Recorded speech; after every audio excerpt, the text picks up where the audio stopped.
Emily, if the two of us were going to have a sisterhood and we had to have an object that traveled between us, what do you think the object would be? Ooh, that's a really good question. I don't know. What's useful to you? Because I want it to be practical. A diva cup? No. That'd be... I think I know you very well at this point, but I'm not sure that I want to know you that well. Maybe like a fun cocktail glass, I feel. Ooh, like that. Like a cocktail shaker. That could be cute. Like a stemless wine glass, I think. Yeah. But I want it to be one of those like really trashy ones from Marshall's that says like, wine mom. Yeah. Don't talk to mommy while she has her mommy juice. Can we get a Pride one? I feel like a Pride wine glass. Yes. Yeah, I think that sounds really like accurate for us. And like an ugly Marshall's on sale because Pride Month is over. Nobody bought it. Stemless wine glass. Like it says love is love in like a rainbow. In like Ray Dunn font. Yeah, Yes.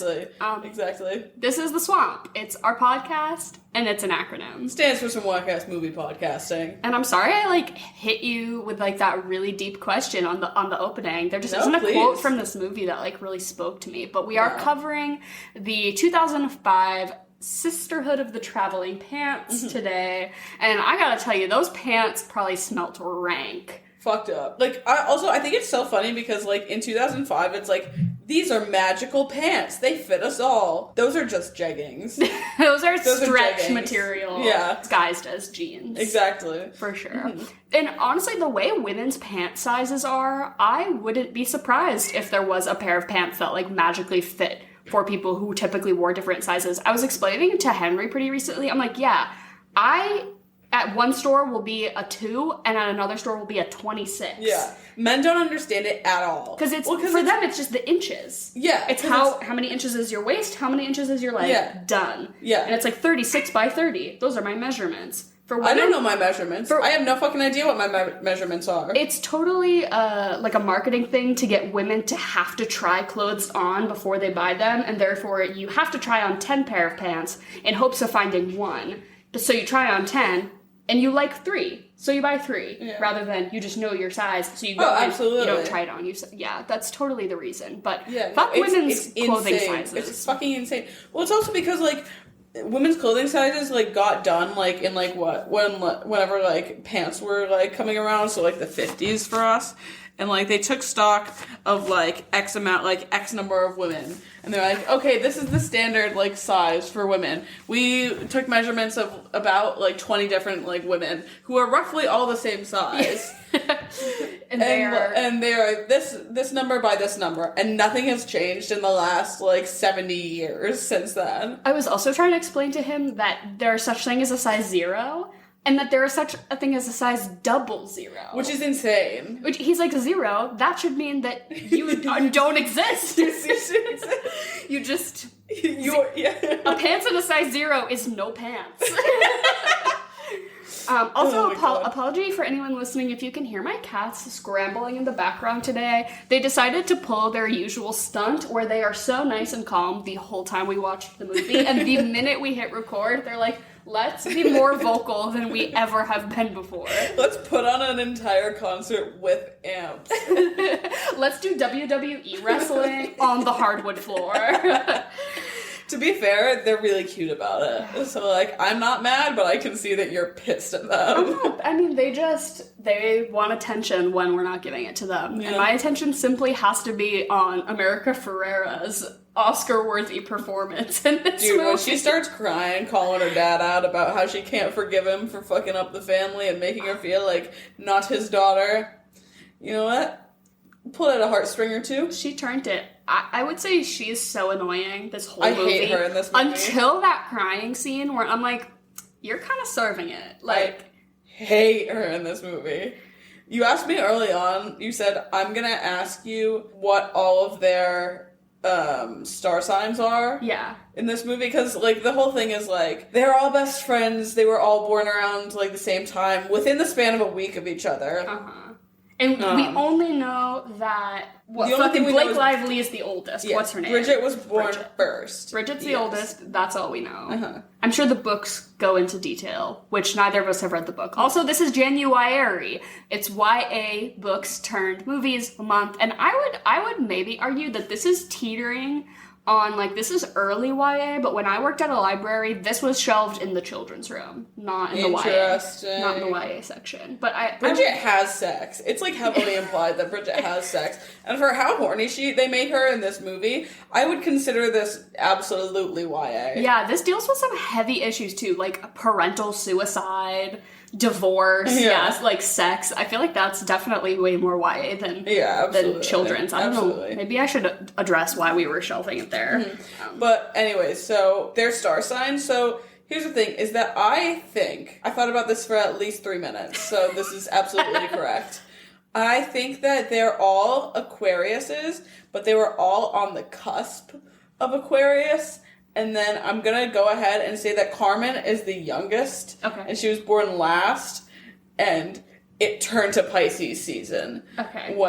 So we've got 3 Aquariuses and a Pisces. Yeah, I think Carmen is a Pisces. Because I think she's a... That's all water sign, right? No, Aquarius is... No. Pisces is absolutely a water sign, but I think Aquarius... You think Aqua... I love that you have the Taco Bell menu pulled up on your phone. Because my assessment is that they're all a Cancer. They're all Cancers. You think they're all Cancers? Yeah. That would make sense. Because I had to... Aquarius is air, which is weird. Okay. No, I think that Tibby and... Tibby's very Aquarius. Tibby is so Aquarius coded, it's painful. Same with like Lena's, like they're all very like much like their own individuals and all that shit, you know what I mean? And like even though Blake Lively is giving like such crazy Leo energy, it's still like that can still kind of like form into like Aquarius, I guess, because it's all like the quirked up like I'm my own person, such an individual kind of thing. Like, you know what I mean? And then Carmen is just irritating. Yeah. Not that Pisces are irritating. I like Pisces a lot, actually. But there's too many feelings going on, and she's very bad at managing them and very open about showing everyone them. That was my only real ground to stand on for saying that they're all Cancer, is that Cancers usually like take other people's problems and like process them as if they're their own. You know, like everyone else's problems are also my problems. Yeah. Which is I just feel like kind of is their friendship, their whole vibe is that like not only am I going through my shit, but also I'm dealing with like my 3 friends also going through it. No, because I don't think I think that's such bullshit. Because out of everyone, Lena is having the time of her life in Greece, and she's having like the tiniest little problem with the boy that she's like kind of in love with. And they're like, oh, Lena, oh my god, this is such a big deal for you. And like, Carmen is like having her like bitch ass like, I'm saying this like it's like not a problem at all. Carmen is having like objectively a very bad time right now, and that's fair, and she should be having a really bad time. And everyone's like, oh, and Carmen, like, I'm so sorry, like, your dad is, like, the worst, like, terrible, like, not at all dad of the year. Fuck him. And, oh, Bridget, your mom just killed herself. That's so awful. Tibby is having the most life-altering relationship with this 12-year-old girl with cancer throughout the entire summer, and no one asks a single question about her. No one gives a shit. No one gives a fuck. They all just leave her alone, and it's like, oh, Tibby's got it. No, she's fine. Tibby's got it. Tibby has blue hair and is just chilling at home and working at Walmart. She's fine. She's absolutely fine. The fuck not. Yeah, no one is taking on Tibby's grief and anguish and heartbreak over this 12-year-old child that she adopted as her little sister, basically. Oh, and it turns on a dime. She's like fine being out here being the boom operator, chilling. The next moment, gray in the face, hospitalized. There is no blood left in this girl's body. ICU. Like, no. Yeah, they really said, let's make her look like she has leukemia. They really said, like, we're gonna dish out, like, 3 really difficult problems to 3 girls. And then, Lena, you're in Greece, and your issue is that you have to relive out Romeo and Juliet. Like, a Greek family feud that's keeping you and this 10 of a man. Dude, oh my god. What's his name? Costas? Costas, yeah. Oh, Listen, I'm a very gay person. Throughout this entire movie, whenever he'd pop up on screen, horny. I was sitting there, I was like, this is doing something. This is doing a lot for me. And I think it's just because I realized that this movie had a profound impact on my brain as a child. And this movie's bad. It's not a good movie, but, like, you said it earlier, too. Because I asked if you had ever watched this, and you said no, but, like, this is the movie that I've put on, like, multiple times. Like, whenever we're, like, shit-faced drunk, like, we've finished recording the podcast for the night, and we are having our post-podcast cocktail, which is probably our fifth cocktail, which means it's our fifth drink in. Which means that I feel like I've seen Sisterhood of the Traveling Pants, but I really haven't seen Sisterhood of the Traveling Pants. Exactly. But, like, I feel like the show or the movie that you put on, like, when you're going to bed or when you plan on, like, kind of knocking out to is, like, very telling, and it's usually a formative piece of media to your life. For sure. Yeah. You and your twin sister both have put this on in times of drunken stupor. In which I feel like I've, like, collected vague plot points, but, like, this is the first time I've legit sat down and watched the whole thing. And what do you think? I mean, yeah, I get it. For 2005, I'm sure that any girl who was the exact target audience for this book or this movie, that this probably hit so hard. Oh, yeah. As far as, like, a female friendship story, coming of age, we love a multiple plotline situation. Yeah. Like, every girl has their story, but then it comes together at the end. Like, yes. Okay, Pulp Fiction who? Like, you know, Sisterhood of the Traveling Pants. Yeah. But yeah, I get what it was doing. I agree it is kind of an objectively bad movie, but I teared up. I teared up when Tibby crawls into the bed with dying Bailey, and I'm like, is this 12-year-old gonna die in her arms? Dude, because really? I legit... We jumped from one child cancer movie last week to another. And this movie, I'm not gonna say this movie does it better. It kind of does, yeah. As far as, like, you brought up that she seems really precocious, but in a way that's not irritating, because I definitely, a movie trope that I fucking cannot stand is the, like, wise beyond their years 10 to 12-year-old. Yeah. So it was, like, the younger sister who, like, quips something, and you're like, no fucking 12-year-old has ever said that. Yeah, no. But this, I think it kind of makes sense because she has cancer, so she's wise beyond her years because she's grappling with the fact that she's gonna die soon. Yeah, exactly. So you'll give it to her. Yeah, like, she can be a little wise beyond her years. That makes sense. Yeah, which kind of irritates Tibby in this movie because, like, you see them go and, like, their relationship, like, blossom, and they don't like each other. They find each other irritating, very sister-like and everything like that. But obviously, like, they end up, like, loving each other and all that shit. Tibby is, like, going and making this documentary while she's stuck at home working at Walmart over the summer, and she gets so irritated when this kid jumps in and, like, asks, like, really great interview questions to these people and is, like, getting, like, amazing content from him. Like, Tibby is not a good director by any means. Tibby is just pointing a camera badly, poorly, and, like, not really getting much content. This documentary and her boom mic operator, Bailey, is the only reason it's going to be decent. She's the backbone. She's the backbone She is the backbone of this documentary. And she's, like, giving these people hope and, like, new life goals and dreams and everything like that. And Tibby's like, shut the fuck up, Bailey! I'm trying to get the shot! And Tibby is, like, pointing the camera at their knees. Like, Tibby is never pointing. And she's also always standing so fucking close to them. And I'm like, you're gonna get a shot of this lady's, like, lips and chin while she's talking. And that's it. It's gonna have to be a really avant-garde, like, art house thing if you're interviewing these people with these incredibly Dutch angled, like, of this boy playing video games. It is not working for me. You're getting this played at your, like, local cinema that like only plays, like, indies and that's it. Tibby's directorial debut. Yeah.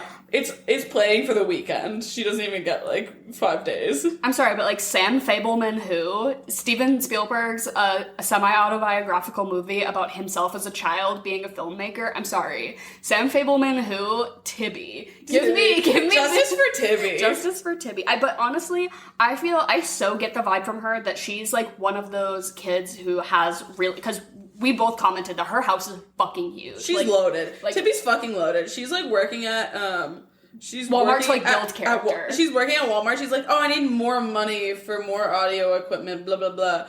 You see like the first shot of her house. Loaded. Rich.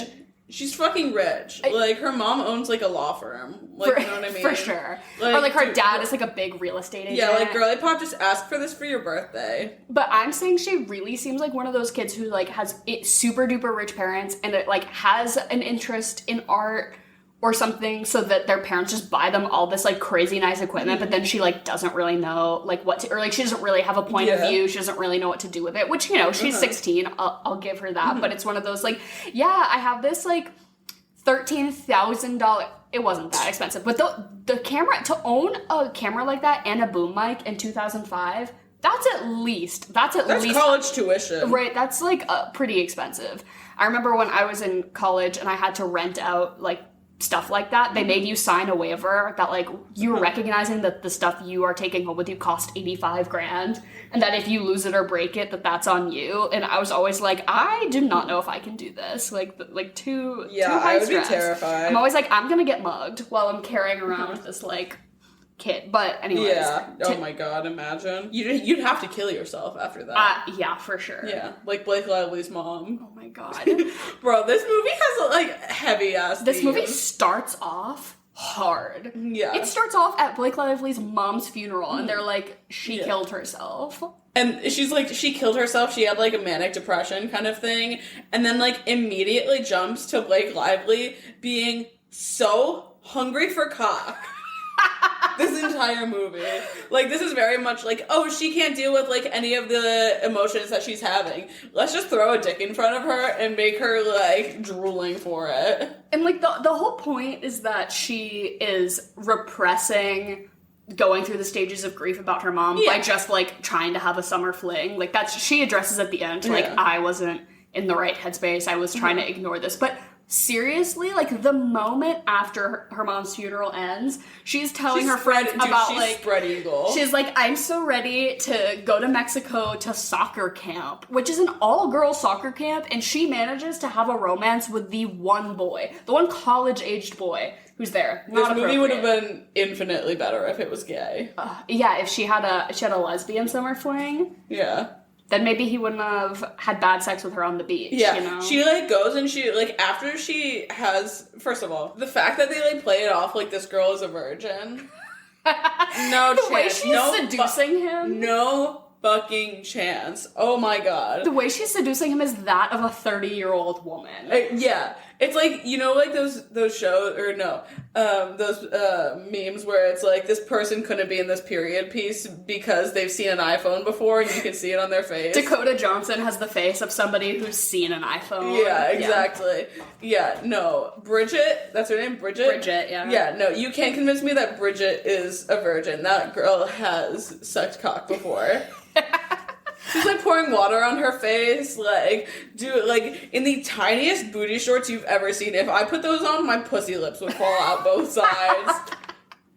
Like, insane. Oh my god. And the whole thing is that she's, like, the best one on the soccer team. And that she's, like, too good. Almost good at, like, so good that it's distracting for the other girls. And that the coaches are like, you need to sit on the bench because you're too good. And it gives her time to, like, shake her ass at the... She's like, oh no! At the assistant coach.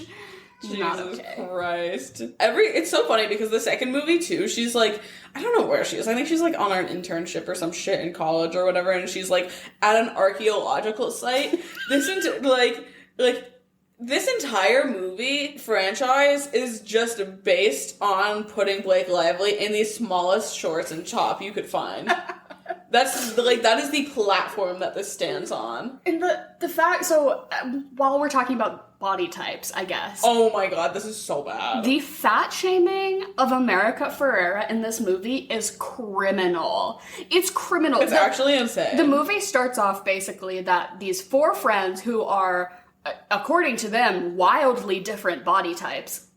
There's one point where they're all walking in a straight line and you see their silhouettes. It's not unreasonable that a pair of pants would fit all these girls. Yeah.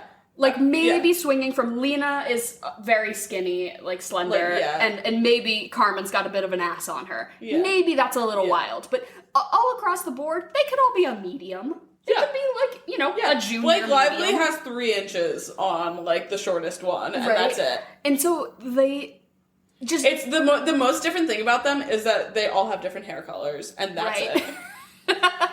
And yeah, like, and Carmen can speak Spanish. Yeah, Tibby has blue streaks in her hair, and Carmen is not white. Like, yeah, that's basically it. But so America Ferrera, who plays Carmen, they depict as if she is a whale. She Dude, it's like the worst, like, 2005. She like grabs her own like hips at one point to be like, you really think we're all gonna fit into these pants? I'm like, girl, like, you are not big. I cannot believe it was very much of the times in the early 2000s that anyone who was not a size 0 was, like, big. Yeah. And it's crazy to me. If I can't see your ribs. Right. But I'm looking at her and I'm like, that is not, like, what would be described as, like, a fat person. No. Or, like, even, like, a large. Like, she's a that's very normal size. Very much, like, the ideal body. You know what I mean? She just, like, had tits. She just, like, went through that last bump of puberty before all her friends and, like, went from the C cup to the D cup, you know? Like, she, like, had tits and a little bit of an ass. And she says at one point, she's like, I have an ass. And the whole scene where she's trying on the bridesmaid dress and it doesn't fit her, they're clearly just trying to put her in a dress that is way, like, it's so small. Yeah. Her tits are being pushed up. I'm like, if you just... That's a small, put her in a medium. Yeah. And then it would fit her. Exactly. Like, the fact that the whole bridal shop didn't carry something big enough for her or whatever. Or that they're like, we can't even make adjustments to this. We're gonna have to start from scratch. It was the most basic ass fucking dress. Like, there's no way they could not have found one to fit her. Honestly, glad that she went in what she did to her father's wedding, which was the jeans and a t-shirt. Because everything about that wedding was shit fucked ugly.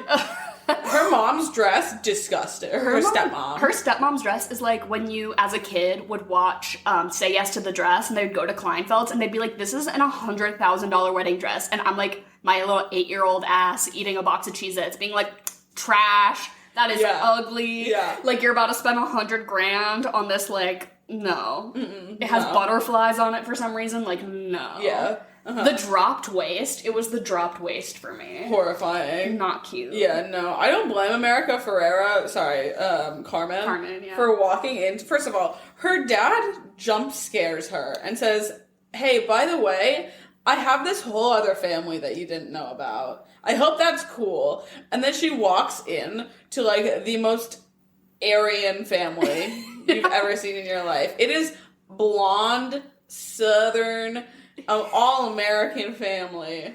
And not only... Like, when did your ancestors get here? Yep. I'm just curious. I'm just really curious. Did any of them happen to work on the Manhattan Project? Yes or no? And it's like, not only is it like she feels really separated from them because she doesn't know them, like, because her, you know, this is a whole new family, but like their whiteness she feels so ostracized, and they do nothing to make her feel Not like a single at home. thing. Yeah. Oh, the scene where she's like, give your sheets to the housekeeper, and she's like, I can wash my own sheets, like, clearly so uncomfortable, and the stepmom is like clearly someone who has never like had a life outside of the, you know, small privileged bubble that she's had. But I feel like that was maybe something they could have leaned into a little bit more with her, rather than like how fat she felt.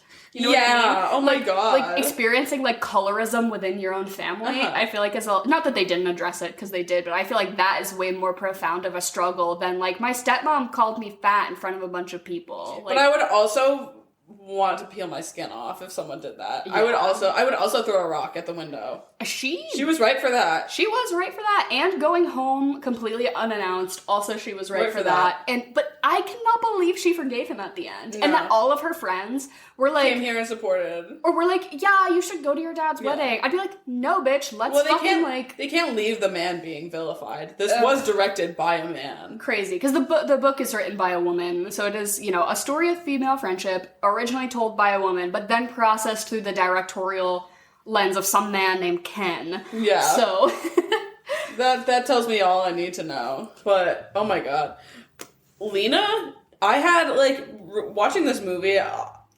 Costas definitely jumped out to me more this watch around because for the last fucking 15 years that I've been able to watch this movie, I had such a crush on, what's her name? Alexis Bledel. Yeah. Rory Gilmore. The biggest crush on her. She really says butt chin supremacy. She's so gorgeous. Pretty. Yeah. She's gorgeous. She has like very doll-like features. Yeah. Like very like Timothy Chalamet in the bone structure. Yes. What's it? Like Natalia Dower. Yeah, she's like porcelain and I want to put her on a shelf. Yeah. You know what I mean? She's in your grandmother's like collection, like in the big curio cabinet that she has. And out of all the scary dolls, she's like the one that kind of jumps out to you. Yeah. But she was 24 in this, which I feel like shocking. She, as a teen or a child, young adult actress, I guess, could really pull off playing a good decade younger than what she actually was. Because she was 24 in this, and what you and I said, we thought she was 19. I'm like, oh, that's a 19-year-old playing a 16-year-old. No, she was fully 24. She really crazy. Comes off a lot younger then. Because same with Gilmore Girls, I think, which you can really pull off, like, having the maturity of, the acting breadth of an adult with, while being able to play a teenager, which not every show can find somebody like that. Definitely not. But yeah, she definitely, like, I think she was perfectly cast for this because she definitely gives, like, that beautiful artsy girl that, like, no one talks about how pretty she is. Yeah. And, like, she does not, like, get any attention from, like, anyone romantically. Yeah, just because she's, like, kind of quiet. Yeah. So I'm happy that she pulled, like, the hottest dick in Greece for this. That's that romantic storyline. I love that one. I was like, I can't get enough of it. Fucking Bridget's. I'm like, stop. Get that shit away from me. All you know is that she's 16 and he's at least over 18 because you see him, like, he's, like, a coach and he's, like, drinking in the bar when she goes to try and seduce he says him. He's in college. He says he goes to, Columbia. So he, has to be at least 18, but, like, let's figure probably more closer to 20. Yeah, I'm guessing he's closer to 20. And he fucks her on a beach. I cannot. Jail. Prison. Bro. The cocktail sex on the beach has never made sense to me as a name because I'm like, why would anyone want to fuck on a beach? Even with a blanket laid down? No. Sand in every hole. Sand everywhere. You can't get any traction. Your toes are digging into the sand and, like, you just have to, like, you can't, there's no rhythm there. You can't start a rhythm. The thought of sand in your urethra should be a red flag enough to not even consider doing any of that. No. Do you know how crusty and gross I feel after I leave the beach? And when you get in the shower for the first time, like you go and you take your bra off and there's sand just crusted to your nipples. You know what I mean? Feeling like a breaded piece of chicken. Literally. Oh my god. A fucked up thing I used to do as a kid was I would take handfuls of sand and I would put it into my scalp. And I would rub the sand into my scalp because then I loved the feeling afterwards of going into the shower and, like, scratching all of the sand out of my wet hair while I was in the shower. Is that fucked up? Wait, no. The way I kind of did this too. Like, it was like... That is fucked up, and I'm glad you said something. It was like forbidden dandruff. No, you're right for this. This is, like, I like coming on this podcast and having this podcast because I can, like, say the most, like, the weirdest shit. And, like, you all still listen. And some of you say, like, yes, this actually happened to me too. I love when people slide into the DMs and they're like, that really specific fucked up thing you said, I just want to know that you're seen and you're heard. Like, shouts out to all you beautiful listeners. Yeah, we have this podcast for selfish reasons, if you hadn't already figured that out. Therapy is expensive. Having a podcast is sometimes also expensive, but not as expensive. But I think I'd rather, like, say stuff, like, to a microphone and, like, never really hear any of, like, the judgment than to some woman named Linda. Yeah, exactly. whose glasses are so far down her nose. Yeah, and I can see her eyebrows just slightly raised and just, like, the tiniest little bit of judgment. And Linda does not think I'm funny. Like, that's the difference. Exactly. You guys still think it's gross, but, like, you don't say anything, which I admire and I respect. Thank you so much. But so the way that Bridget did not have a gay storyline, fine. But Tibby, also gay. Tibby's gay. Tibby is so gay. Which, you don't get to see it in this movie, but she ends up dating the Dragon Slayer kid in the next movie, basically. That's a crime. It's a fucking crime. She's giving I want her to meet Bailey's hot cousin at the funeral. Mute cute at the funeral. And that's her lesbian girlfriend. Hey, Jen, it's you. You're here. I actually learned a really important life lesson recently. That on this podcast during this segment, you say two things and we say which one we like better. And I usually bully everyone else for what their opinions are, because that's like kind of the vibe. And out in the real world, if somebody says something they like and you just say the word trash back to them, that's kind of mean. And that's like borderline bullying. And that's something that I did. And so I just think that we should maintain this as a safe space for me to bully the two of you. Yeah. Yeah, that's fine. I'm great. I just wanted to make sure none of you felt, secretly harmed by my harshness. No. Zero. Great. Yeah. Well, Jen, you're here, and you're gonna give me the platform to be super opinionated and mean to other people. So, is there a theme this week? So, this week it is random, but it's all chocolate, vanilla, or strawberries. Oh, it's all triples. Yeah, it's all triples. Okay. All right. So, chocolate, vanilla, or strawberry? Chocolate. I'm gonna say strawberry today. Ooh, I'm gonna say chocolate. Okay, first one. Black olives, green olives, no olives. No olives. Don't put that shit on my pizza. Don't put it in my cocktail. In my salad. I don't want it. I'll go no olives. I'm starting to get with black and green, but I'm not there yet. Yeah, I'm going no olives. So I don't like olives, but I don't think I've ever actually eaten one. I'm too scared. Yeah, I'm too scared. So next one, handshake, hug, or that hand hug. The hand hug is pretty iconic. I would say a fourth option, don't touch me. Ever. I don't mind a handshake. Sometimes Henry and I practice our handshakes with each other. Well, we're just passing each other in the hallway and we'll stick it out to see who can be more businessman-like. I'll go hug. I'd say, yeah, I guess I'm a hugger. You're a hugger? Yeah. Not with That's strangers, but my friends and people that I like, then yeah. What about you, Jen? I love a good hug, but I'm going to go with that hand hug. I knew. I really like. So next one is Triss, Katniss, or Bella. Okay, Triss is from Divergent. Yes. Katniss from The Hunger Games. Bella from Twilight. Yep. If we're talking about who is the best female protagonist, it's probably Katniss. But if it's who do I relate to, it's Bella. The way she sat in her room and was depressed for an entire year and just stared out her window.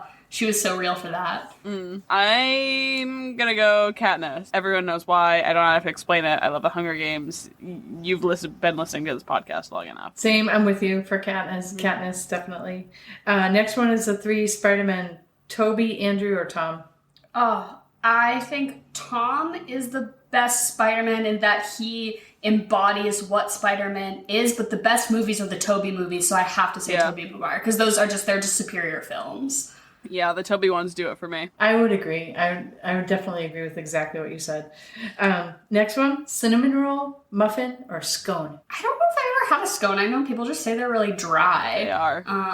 But I fuck with a cinnamon roll. I don't like the Pillsbury ones from the can. I have a hard stance against those. But a good one from a bakery or something. Do you fuck with Cinnabon? Yeah. Oh yeah.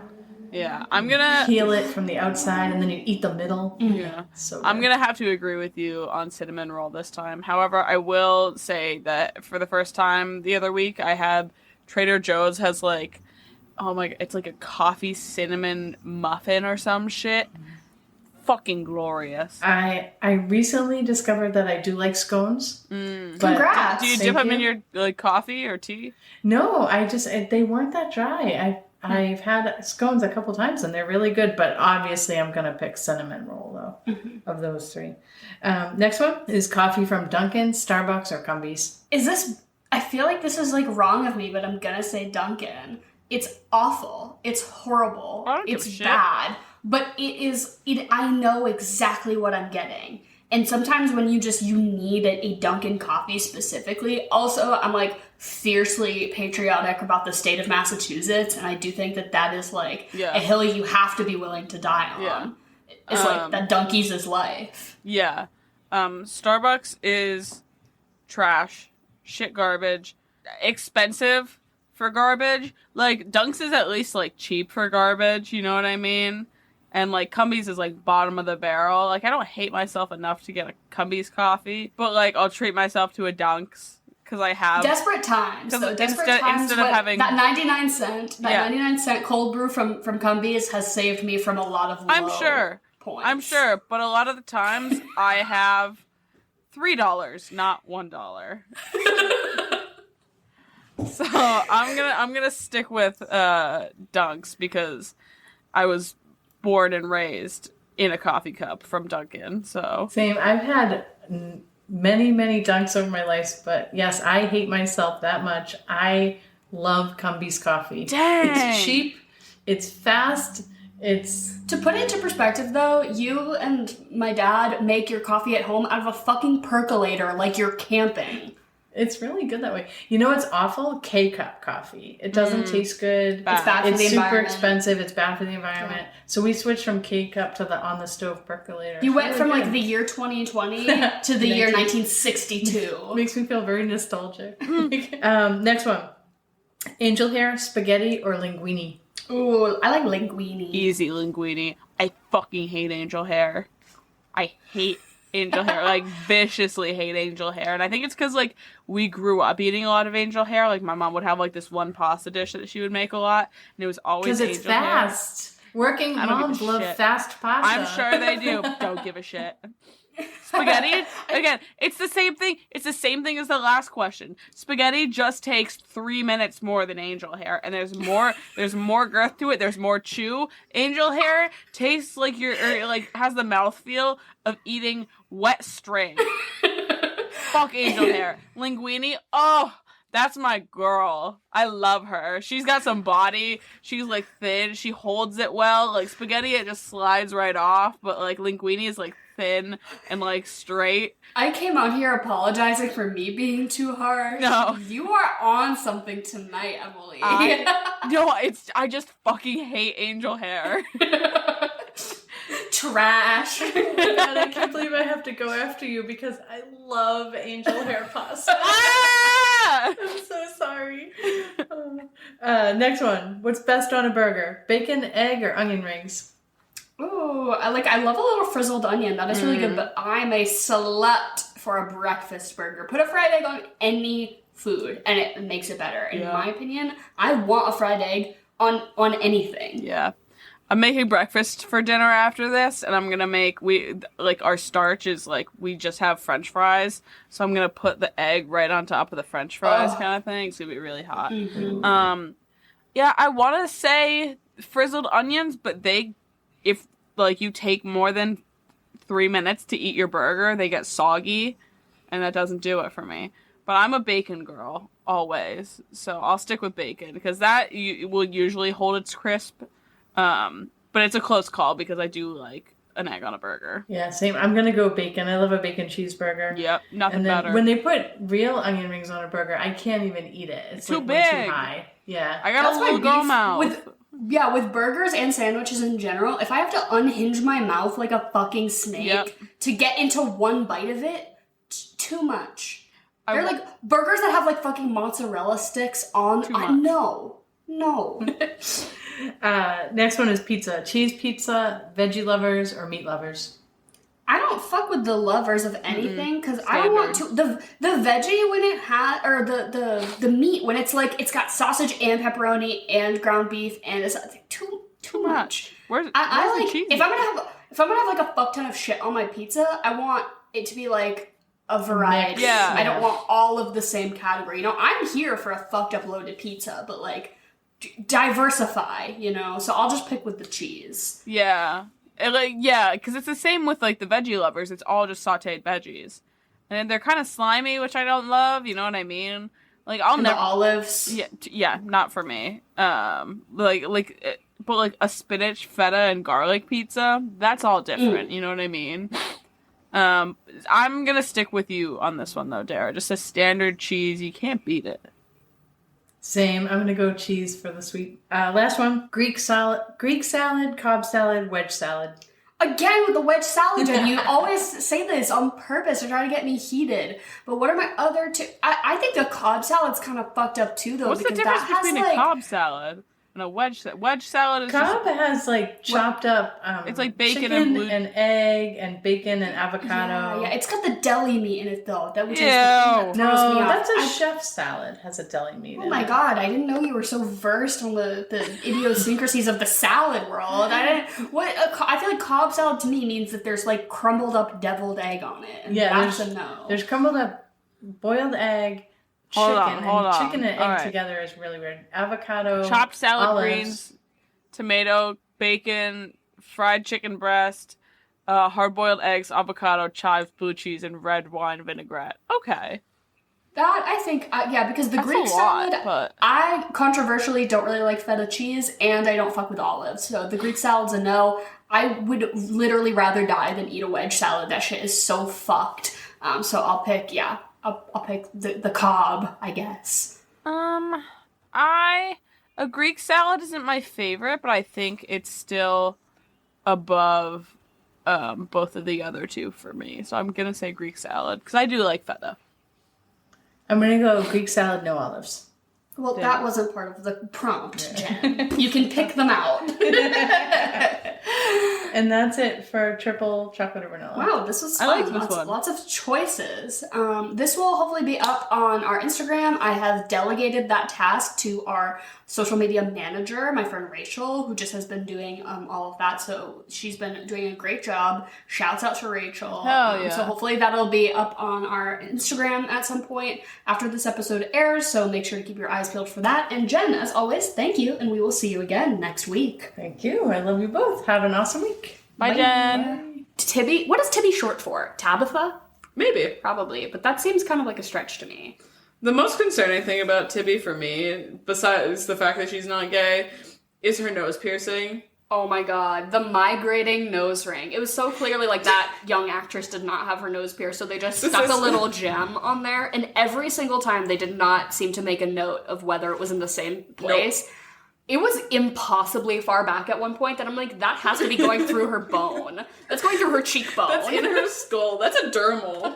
That's a fucking dermal piercing. That's not your nose piercing. Taking no account. But she also, the clashing patterns, when the girlies today say that they're doing Y2K fashion, they are thinking that they're serving Tibby, which they, usually are, but real Y2K fashion is what Carmen was wearing.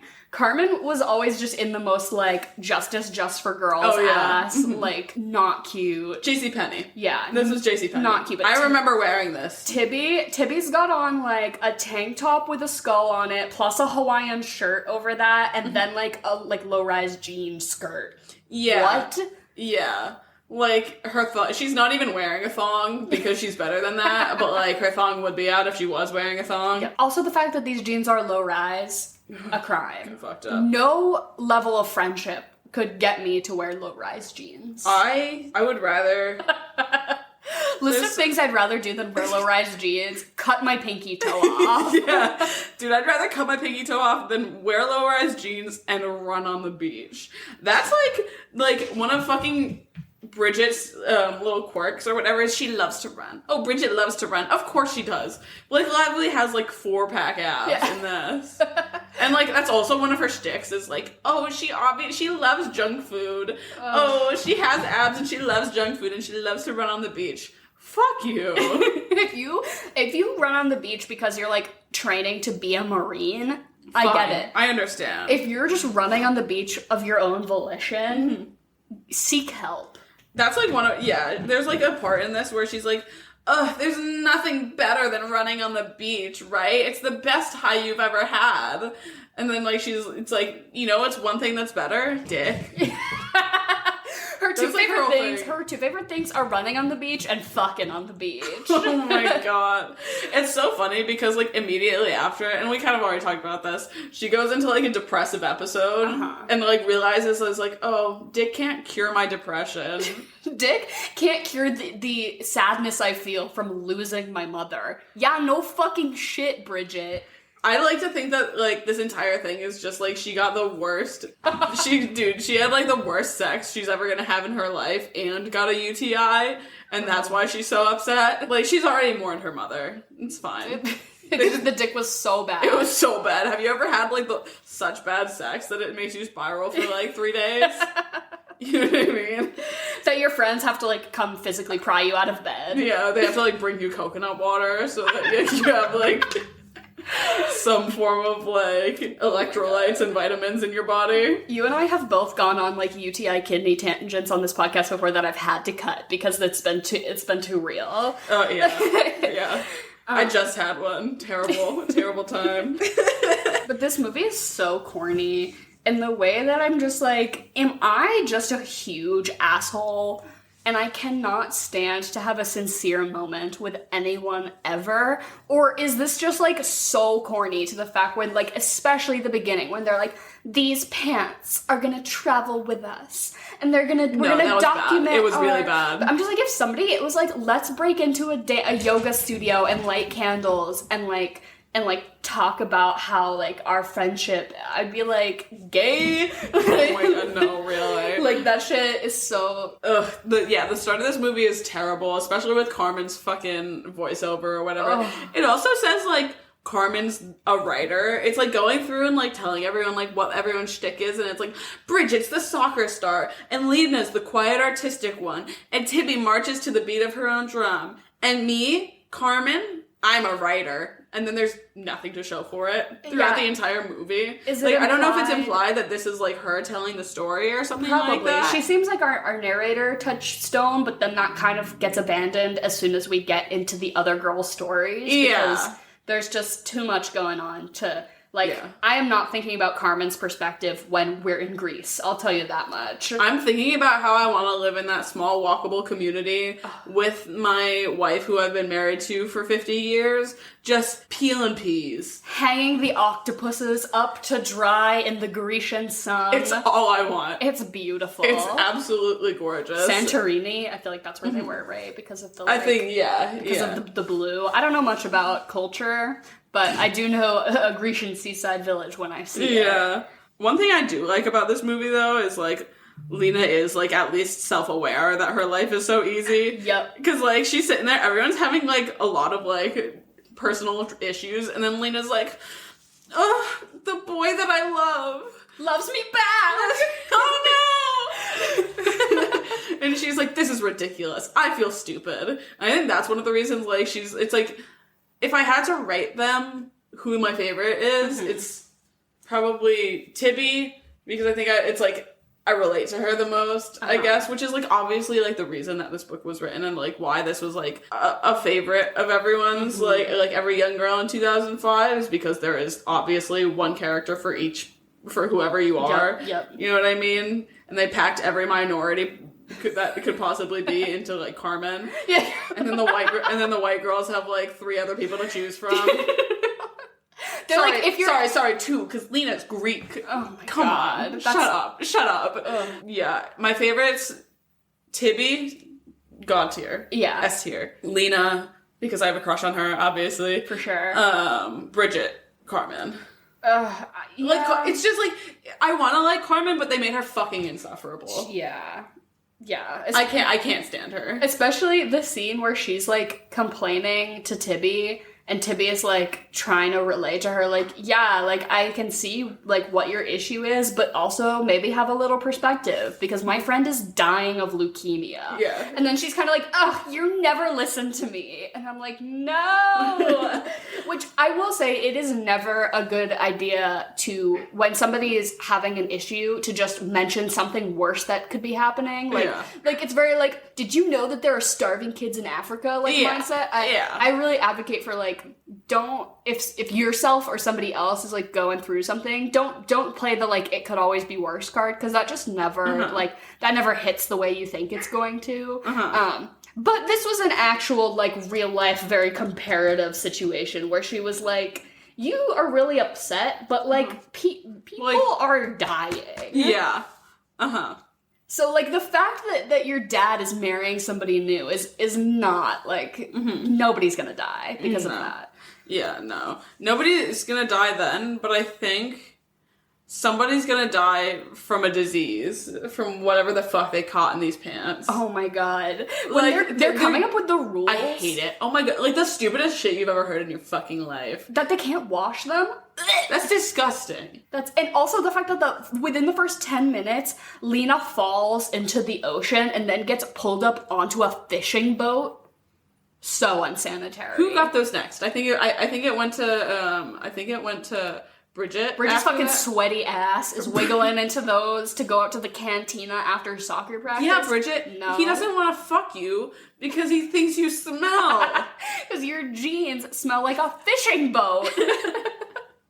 Like, foul. Like, you know, one of them too is like spraying like Forever 21 perfume on them to like try and fix it. What was it, like sugar? Was that what that was called? Yeah. And it just smelled like cotton candy. Exactly. Rank. And it's just worse. It just gets worse. Rank. Dude, like, how do you tell your friends that they went and they decorated these pants like shit? Oh like, my God. You know that you would get these back from fucking Tibby, who went and decided that she was going to learn how to embroider and put the worst looking stars and sun, like, on the pants. And you're like, I have to fucking wear these now? Are you kidding me? And yeah, the fact that they're like, we're going to decorate the pants to reflect the summer that we had. But then they're like, but we're going to continue to wear the pants and pass the pants on to the wearer who needs them most. Don't wear those pants after the summer. No. Leave it in the past. Like, you do not need to be wearing a pair of jeans that has a girl who died of leukemia's name embroidered on the pocket. Like, that is heavy shit. Weekend pants. Like, not for whatever. What grade do you think they're in? They're juniors in high school, seniors maybe. No. Like, how do they? I wonder, like, do they just keep it up throughout the school year? Do they have to? Are they obligated to wear the pants? Otherwise, they all have to kill themselves. That's part of the sisterhood. That's the 12th rule. If you don't wear the pants at least once a week, whenever you have them, you get sniped. Tibby has to kill you with her bare hands. But when they're coming up with the rules for the pants, they're all like laughing, and one of them's like, only you are allowed to take the pants off. No one's allowed to take them off of you. And like that was implied to be like for Bridget. It's like no cum stains on the unwashable pants. Yeah, please. Again, they're making Bridget out to be like this ginormous slut. Like, you're telling me she hasn't like done the deed yet? Come on. But also, Lena is the one who's getting pulled up onto fishing boats. Bridget, like, has an affair with her teacher, probably. Oh, no. You know what I mean? Not that. Like, maybe not in high school. I'd like to think that she's smarter than that, but definitely in college. It's giving very, like, Pretty Little Liars. Yeah, she's having an affair with, like, a 45-year-old man and, like, is, like, being a homewrecker and does not care. Have you ever watched Gossip Girl? I have watched some of Gossip Girl. She's in it, right? That's like what movie did she have? She had to pull out of some movie that was like, it like blew up enough that like, because of her Gossip Girl schedule. Oh, I forget what it was. I don't know much about Blake Lively, other than her marriage to Ryan Reynolds and how publicly adorable they are, or how, people think they are. I think they're fine. I don't like them. I could be fine with her, but I dislike Ryan Reynolds enough that he rubs off on her, and it makes me have the ick for both of them. Mm-hmm. They're just doing that. We are celebrities trying so hard to be quirky and relatable that it comes off as like it's like the way that you hate Jennifer Lawrence and like you think that like that act was fucking ridiculous. Yeah. That's how they are for me. It's the same vibe for me between the two of them. Honestly, more so with them. I'm like, can you too? I'm not gonna lie. If I went to school with Carmen, you'd bully her. I'd bully the shit out of her. Yeah. I'd bully Carmen. Tibby, I would probably rock with. Yep. Bridget, I would have probably made me. No, I don't think Bridget would even know who either of us are. No, Bridget would not run in the same circles. And Lena would have made me realize I was gay. Yeah. You would have some like weird fringe class together, like metal work or something. No, like creative writing, like between like the 1800s and like 1940 or some shit like that. Like, yeah, some shit like that or whatever. And like we'd be partnered up and we'd both be too shy to talk, and I'd say I'm in love with her after that. You do like a single project together. Yeah, she'd compliment like one one idea that I had, and I would forever be changed. I would forever be changed. I would dedicate my entire life to her. My every waking moment would be thinking about her. While reading her IMDb while watching this movie, because, like, obviously I can't just watch a movie, I have to be looking at everyone's IMDb during it. Of course. I realized for anyone who's watched Mad Men, I've watched it several times, and Henry and I and all of Henry's brothers are actually, like, through a watch right now. We're almost at the end. But she comes in at season 5 of Mad Men, and she plays, like, a mistress character to... Really? Well, now I have to watch Mad Men. Pete Campbell. So if anyone doesn't know this, her and the Pete Campbell actress were married in real life. They just got divorced this last year. But they were married for a really long time because they met on the set of Mad Men. And I didn't know that until today. Fun fact. And I took a college-level course on the show Mad Men. That's crazy. But we weren't, like, evaluating who the actors were married to. That's insane. Wow. Crazy what passes as education these days. Sorry I didn't take an entire college-level course directed at the works of Alexis Bledel. Ugh. Tragic. Do we want to answer some questions? So this past week I posted on our Instagram and I asked everyone to send in questions, and actually it got way more responses than I was expecting. So I'm gonna keep all these down, and maybe we'll answer a few every so often. But thank you to everyone who put them in. I'm just gonna randomly pick some ones that I thought were fun. Kai Zura, these are all from Instagram too. I'm sorry if I say your handle wrong. But Kai Zurata says, what's your go-to animated or just not live action movie that is not Disney? I think we're kind of I don't think, even if you just said animated movie, I don't think either of us would say Disney. No. Anyways. Absolutely not. I think it's no secret at this point that I love Howl's Moving Castle. Yeah, I was gonna say, I think Studio Ghibli is like huge comfort vibes for both of us. Howl's or Ponyo, probably. Ugh, Ponyo is like the most beautiful movie ever. Yeah. I want to go to there. I want to go to there. Yeah, probably either of those. Oh my god. I can't think of anything else. I love Coraline. That's one of my faves of all time. I love a claymation moment. Is Iron Giant Disney? No. Yeah. No. You seem like an Iron Giant. I love the Iron Giant. I think I used to have a poster up, but it's down now. But I love the Iron Giant. Okay, so 2 questions that are kind of similar. Is Fifth Ray says, is there a movie you guys would never do an episode on? And then Anahi Garcia de la Rosa says, what's one movie you hope you never have to talk about on the pod? And so those anything Marvel. I was gonna say, anything Marvel. I think it's no secret that we don't love Marvel. I also, if you listen to last week's episode, we're pretty anti-Harry Potter, just in the way that, like... No, see, I like Harry Potter. I like the movies, and I find them, like, very entertaining and comforting. Yes. But, like, fuck J.K. Rowling. Exactly. But I would still talk about Harry Potter. I personally think that there's nothing left to be... Like, there's a lot of movies that I just think there's nothing left to be said about them.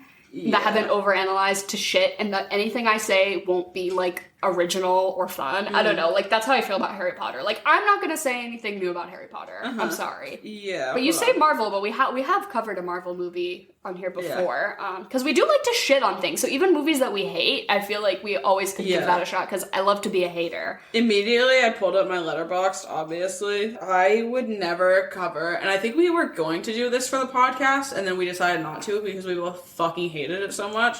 Promising Young Woman. Yeah, we watched it. I will never talk about that movie. I think it's terrible. We watched it to do an episode on it, I believe, and then afterwards we were like, we can't talk about this. Like, we can't. It was just too much. I thought it was foul. I despised that movie. Oh, another. Sophia Dupree also said, is there a movie that you refuse to do an episode on? So, wow, 3 people asked us to be haters. Maybe something just super convoluted kind of thing. Like, the ones that, like, just feel like it's... I probably wouldn't do, like, Anchorman or anything like that. Like, that's not, like, convoluted, but, like, you know what I mean? Yes. I was thinking of, like, Don't Look Up, and then I was like, oh, the same guy that did, like, fucking Anchorman. Yeah. Like, those kind of movies, I don't like. I don't like that shit. Like, I won't lie, I did like... Because who's the director? Adam McKay. Yeah, Adam McKay. I liked Knocked Up. Moving on from being haters, Screw It, I'm Thomas asked, what's been y'all's favorite movie of 2022? I think we both loved Everything Everywhere All at Once for sure, and I'm like rooting hard for it this award season. Yeah, I loved that a lot, but one movie that I just recently saw that I really, really enjoyed was The Menu. I'm gonna watch it tonight. I have a little movie date tonight. I saw it like right towards the end of its run in the theaters kind of thing, and I'm glad I did. I was fucking cracking up. I'm so excited. I thought it was so funny. I thought it was wonderfully acted and done, and just like probably one of my favorite movies. I think it's no secret that I am fucking obsessed with the movie Pearl. Yeah. Loved Pearl. Yeah. Loved X, loved Pearl. So excited for Maxine. Like, that whole thing just, like, had me in a fucking chokehold. Yeah. That, and then I just this last week saw the best documentary I've ever seen in my life. Oh, really? It's called All the Beauty and the Bloodshed. It is about the artist Nan Golden, and basically talked about her life and her work and also her experience kind of trying to take down the Sackler family who ran Purdue and everything like that, and their influence in the art world and stuff like that. It is gorgeous and crushing and just so extremely well done.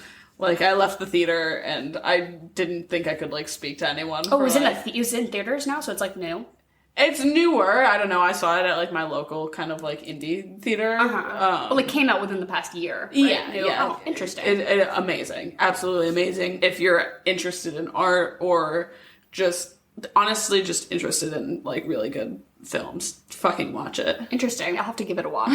But thank you to everyone who sent in questions. There were a ton of good ones in there that we didn't answer, but, like, we can't, I don't know. I wish we could answer them all, but then this episode would be so long. But I'll save them, obviously, and we'll try to get through them. And I'll keep, if you ever have a burning question, just feel free to DM it, but I'll try to throw up on our Instagram story every so often. Because I wasn't expecting more than, like, 2 or 3 people to thank you for everyone who sent those in. But I have a question for you, Dara. Yeah. Is it about who I'm gonna fuck, marry, and kill in this movie? Yes, exactly. So I think we have to rule that all of the sisters Those are children. are underage, as well. Is Costas underage? I'm gonna say maybe. No, he goes to university. Okay. Oh, okay. So we have 2 questionable age gaps. So those boys are on the table because also Bridget's love interest is an adult man. Yeah. And then also everyone's parents. So I don't really think anybody has a big enough role for us to just choose 3. So I think just the whole movie is free reign, right? Yeah, I'm gonna fuck Costas, of course. Yeah. I'm gonna change his life. I'm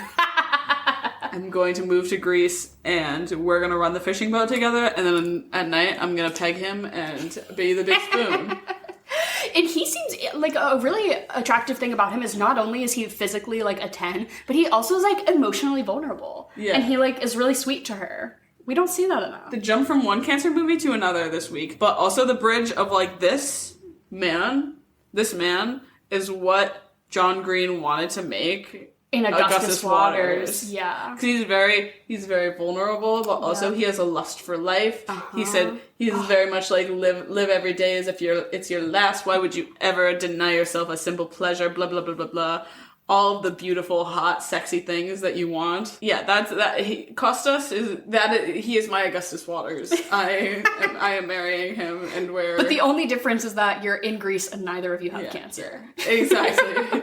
Except I'm living my best life. Did I say I'd fuck him? I'm marrying. I'm marrying. Okay. Him. Yeah, I'm gonna fuck the soccer coach that told Bridget to fucking cool it. Yep. Because she's definitely gay. Yeah. Super gay. Mm-hmm. Did you see the way she was holding the beer in the cantina? Yep. Gay. Yeah. That is a gay woman, if I've ever seen one. And I bet she would change me. Yeah. I think she'd change me. I would think about her. You know when you just have sex flashbacks in the middle of, like, the supermarket? Yeah. That would happen more frequently. Yeah.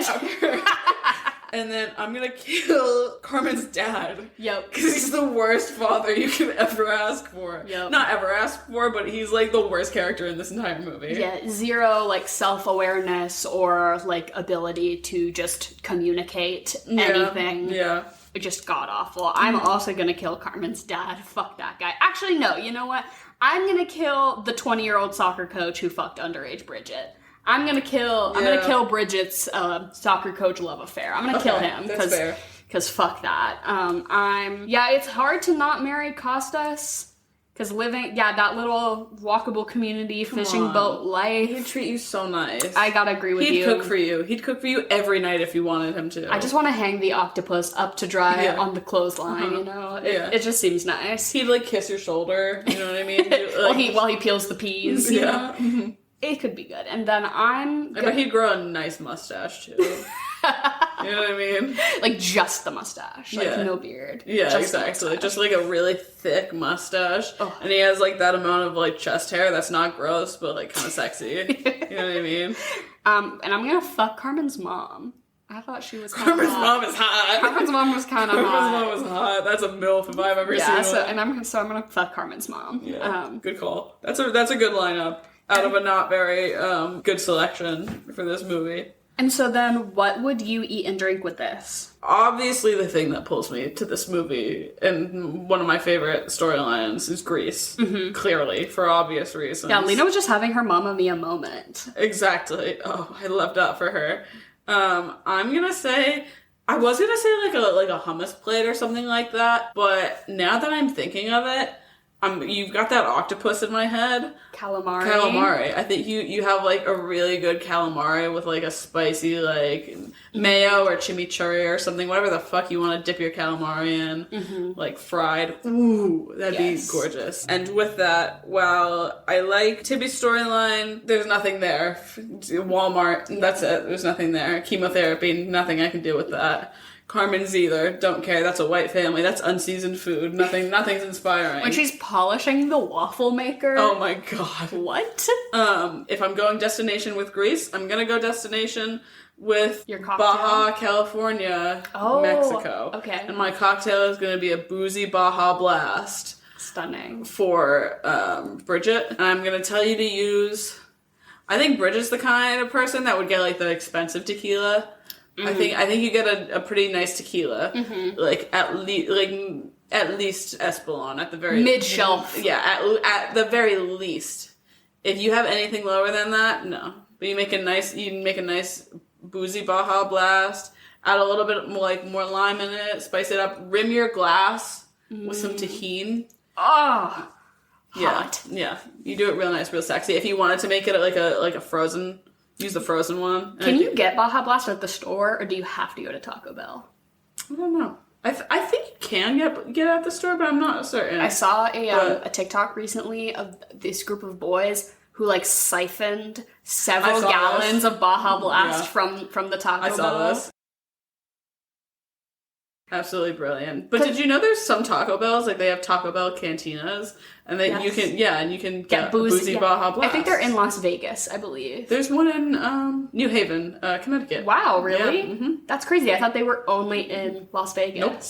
Wow, maybe I'll have to take a road trip. Yeah. Because to get drunk at the Taco Bell, to get a boozy Baja Blast with my cheesy gordita crunch, that just might usually change me. if I'm getting Taco Bell, I'm having a DoorDash and I'm already drunk.